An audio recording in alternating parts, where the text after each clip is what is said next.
Running from everything, a story of the streets, a searching heart, and the God who found him there. I have come that they may have life and have it to the full. John 10:10. He was 14 years old, the first time he felt like he belonged somewhere. It wasn't school, it wasn't home. Home was a word that described a physical location and not much else. A 2-bedroom apartment in Compton where the electricity was sometimes on and the food was sometimes there and the adults were sometimes present and mostly were not. It wasn't family in any conventional sense. It was the corner of Oleander and 112th at 11:30 on a Thursday night with 7 other boys who had all found the same corner for the same reason, because somewhere had to be somewhere, and this was it. He had been looking for somewhere his entire life. He found it in the wrong place. His name is Miguel Reyes. He is 26 years old now, and the story of how he got from that corner to where he is standing today is a story about the kind of grace that doesn't ask where you've been before it decides whether to reach for you. Before we move forward with the story, please like, subscribe, and hit that notification bell to help us to grow this channel to uplift more people. He was born in Compton, California, the second of 3 children to parents who had arrived from Jalisco, Mexico, with the specific, sustaining dream of people who cross a difficult border, that the other side holds something better, something worth the crossing. The dream had not held. His father, Roberto, had worked construction when the work was there and drank when it wasn't, which was more often than not by the time Miguel was 7. Roberto was not a man who stopped at a certain point. He was a man who kept going until there was nothing left of the evening, and then he came home. And depending on the night, it was quiet or it was not quiet. His mother, Carmen, had worked at a laundromat on Wilmington Avenue for 12 years with the exhausted dedication of a woman who was holding everything together with the wrong tools. She loved her children in the specific, strained way of someone who has already given everything she has and is giving more. She was present more than Roberto, which was not the same as present. Miguel understood by age 9 that the adults in his house were occupied with their own survival and that his survival was largely his own project. He was not alone in this understanding. His older brother, Tomas, had arrived at the same conclusion 2 years earlier and had drawn a different set of conclusions from it. Tomas ran with older boys by the time he was 12. By 14, he was someone the neighborhood knew by a different name than the one Carmen had given him. Miguel watched Tomas. He watched the way the older boys treated him, with the specific warmth of people who have chosen each other, who have a shared language, who move through the neighborhood with a confidence that comes from belonging somewhere rather than drifting through. He wanted that. He was 14 when he asked Tomas to make the introduction. Tomas said, "You sure?" Miguel said, "I'm sure." The Oleander boys were not famous in the way that some gangs are famous. Not the subject of documentaries or widely known outside of the specific geography they claimed. They were a neighborhood organization in the most local and most brutal sense of that phrase. A group of young men, mostly Latino, mostly from the same 3 or 4 blocks, who had organized themselves around the shared logic of protection, belonging, and the economics of the streets. The initiation was not gentle. Miguel stood in an alley on a Saturday night and took what he had to take from 4 of the older members for 60 seconds that felt considerably longer. He did not go down. He was 14 years old and he had already learned from a childhood that had required it how to absorb pain without showing it.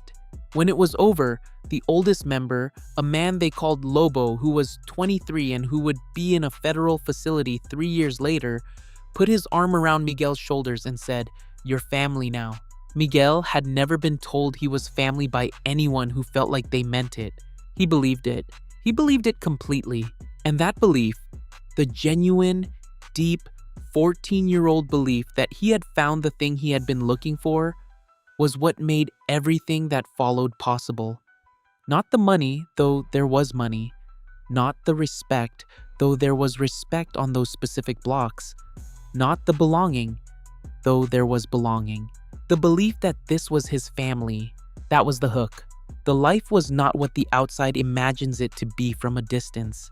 From a distance, it looks like choice, a series of decisions made by people who had other options and chose the wrong ones.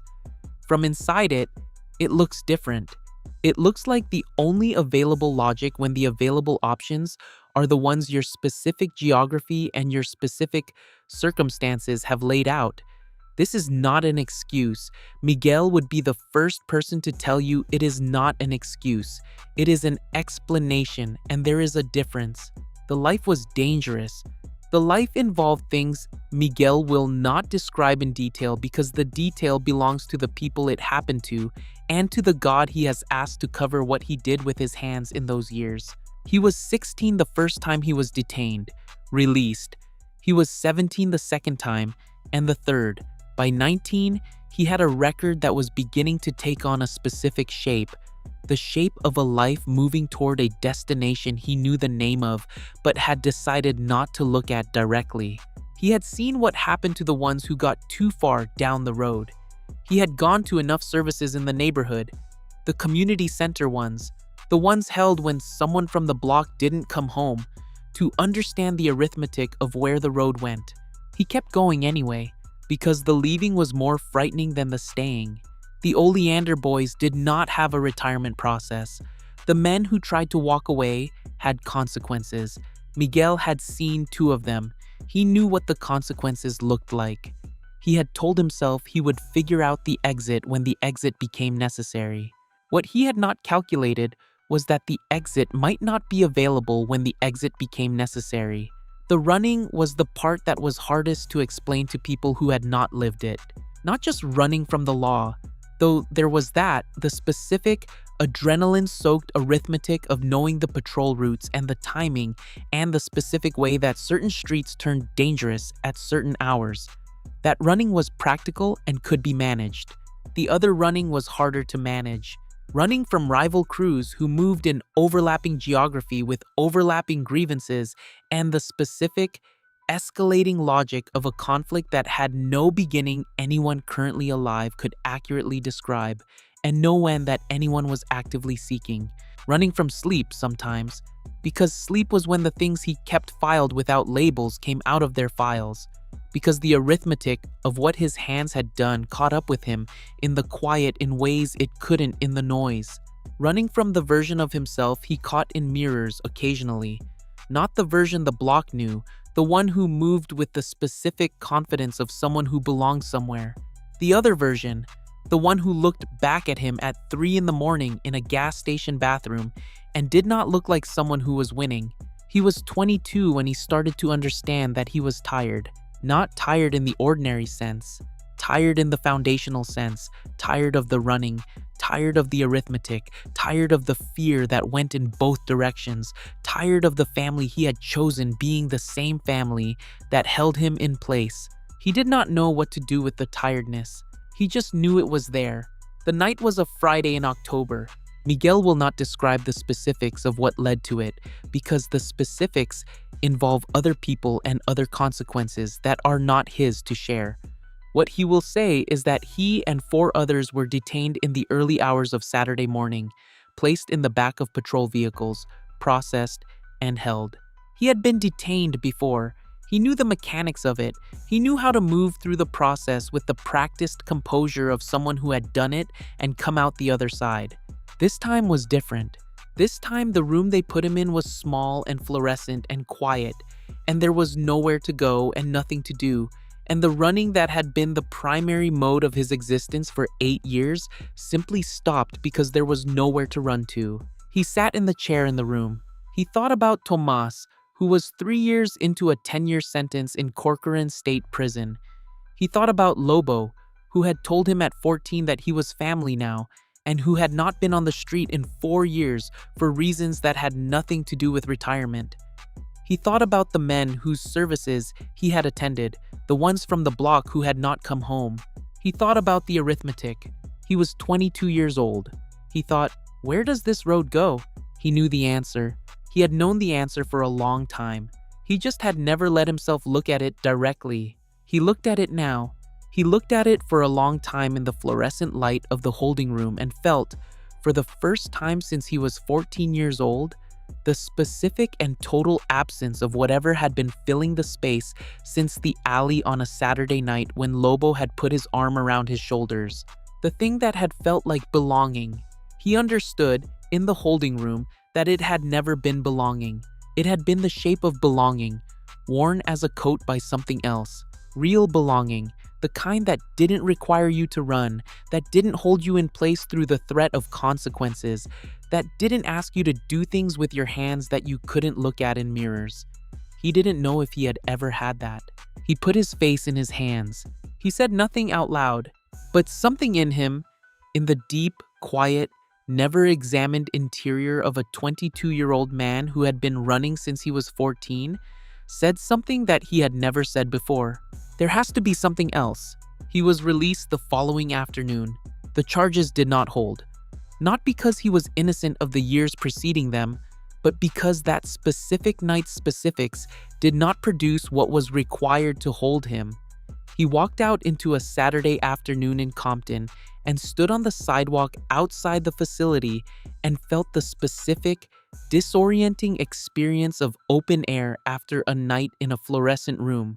He did not go back to the block. He walked. He walked without direction, which was new. He had spent 8 years moving with purpose and cover and calculation. Walking without purpose felt strange. He walked anyway.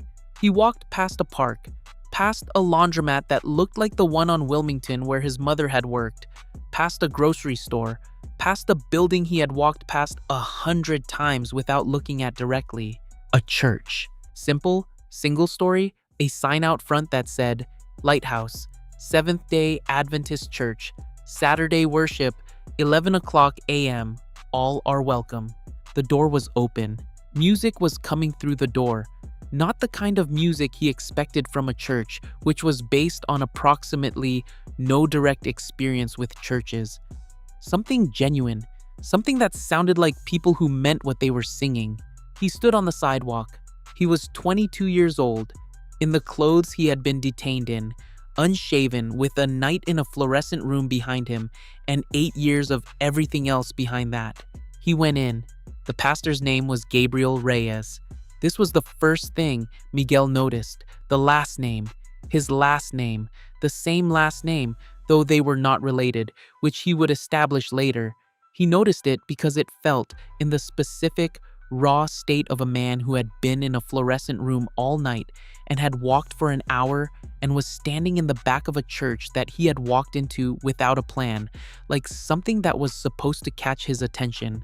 Pastor Miguel Reyes was 44 years old, compact, direct, with the quality of a man who had been through serious things and had allowed the serious things to make him more present rather than more defended.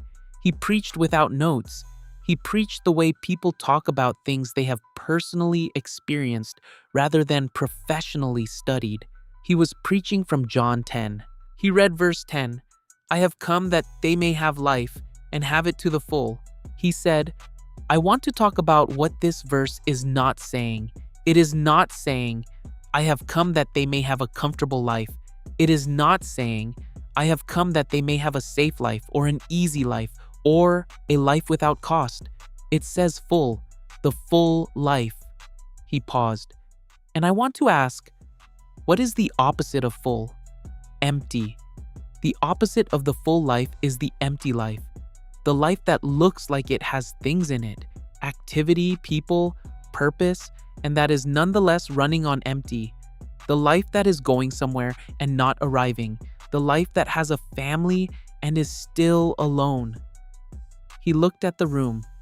Jesus is talking to you. If you've been running on empty, he is not asking for your credentials before he offers the full life. He is making an offer, an open one, to anyone. Miguel stood at the back of Lighthouse Seventh-day Adventist Church and felt John 10:10 land in the specific interior place where the fluorescent room's question had been sitting since the previous night. There has to be something else. This was the something else, not as a certainty, not yet, but as a direction, a door that was open. He stayed for the whole service. After, in the fellowship hall, Pastor Gabriel Reyes found him. Not because anyone had pointed him out, he was simply a man who noticed the people standing at the back of rooms. He said, "First time?" Miguel said, "Yeah." The pastor said, "I'm glad you came in." Miguel said, "The door was open."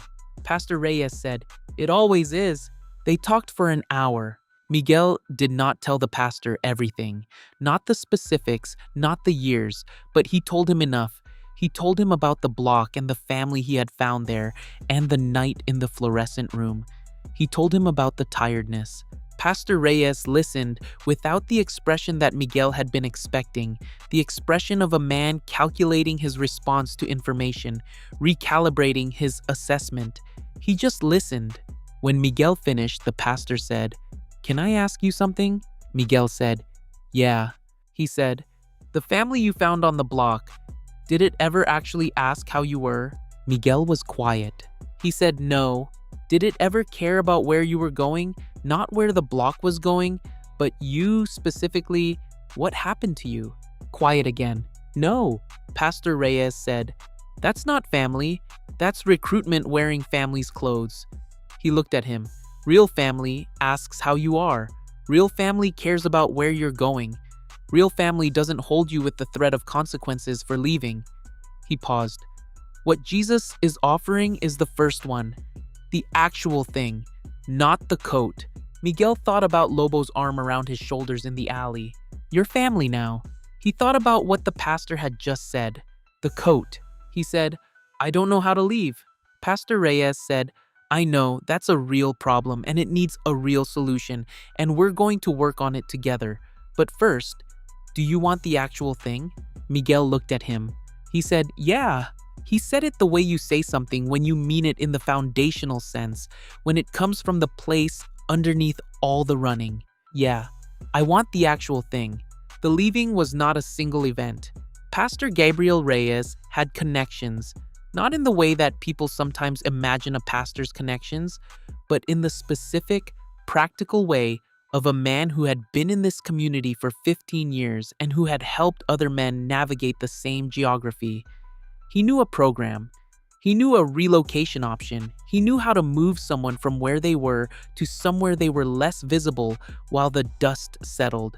He knew how these things worked from the inside, which he explained to Miguel one afternoon by rolling up his left sleeve and showing him the ink on his forearm. Faded now, from a different chapter of his own life, which was the reason he had ended up in a church and eventually behind a pulpit rather than in a facility. Miguel looked at the faded ink. He said, "How long ago?" Pastor Reyes said, 20 years. Miguel said, "Were you scared to leave?" The pastor said, "Terrified. Every day for the first year." He looked at him. "The fear doesn't go away because you made the right decision. The right decision just means you keep going anyway." The process took 4 months. There were conversations, specific, careful, logistically serious conversations about how and when and to where. There was a relocation to the Inland Empire, to an address that was not connected to his previous one, to a job that a member of the church had offered without requiring Miguel to explain his full history. There was a counselor who worked with men coming out of street life, recommended by the church, whose office Miguel attended twice a week. There were difficult moments in those 4 months. He will not describe the specifics. He will say that the faith was not a magic solution that made the fear go away. He will say that he prayed, clumsily, without form, in the way of someone learning a new language, and that the praying was not the same as the Arabic recitation of someone else's words on a mat facing a direction. It was a conversation, awkward and unpolished, and directed at someone he was only beginning to know, and that the someone he was finding showed up for the conversations, not always in ways he could identify in the moment, sometimes only in retrospect, looking back and seeing that he had made it through something that should have undone him and had not been undone. He made it through. 2 years after the Saturday he walked through the open door of Lighthouse Seventh-day Adventist Church, Miguel Reyes stood in the fellowship hall of that same church on a Saturday afternoon. He was helping set up tables for a community meal, a monthly event the church hosted for the neighborhood. No questions asked, no requirements attached, just food and people and the warm, organized chaos of a community that had decided to feed whoever showed up. He was arranging chairs when the door opened. A boy came in, 14, maybe 15, dark-eyed, careful, with the specific posture of someone who had learned to read rooms before entering them. He came in and stopped just inside the door and looked around with the assessment of someone who was trying to determine whether the space was safe. Miguel recognized the posture completely. He had worn it himself. He crossed the room. He said, "You looking for the food?" The boy said, "Yeah." Miguel said, "Come on in. You don't have to do anything to be here." He gestured toward the tables. "You want to help set up?" The boy looked at him for a moment. Something in the room shifted. Not dramatically, not in any way that anyone else in the fellowship hall would have noticed. Just the specific small shift of a person deciding whether to trust something. He said, "Okay." He came in. He helped set up.